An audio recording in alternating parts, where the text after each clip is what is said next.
நீங்க மார்னிங் எந்திரிக்கும் போது உடனே எரெக்ஷன் நடக்கலன்னா நீங்க உடனே டாக்டர் பார்க்கணும். என்ன தொங்கிருச்சு?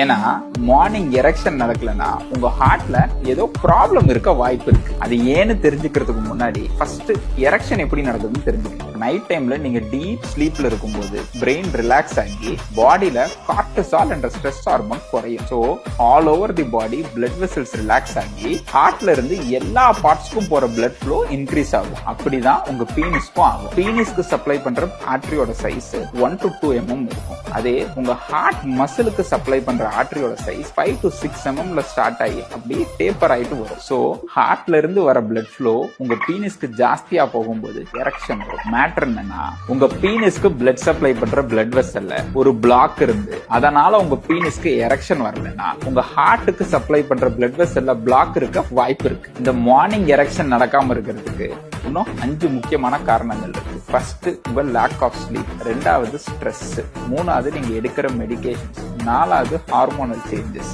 அஞ்சாவது டயபெட்டிஸ். ஸோ கைஸ், இந்த அவேர்னஸை நீங்க கண்டிப்பா தேவைன்னு நினைக்கிற உங்க ஃப்ரெண்டுக்கு ஷேர் பண்ணுங்க.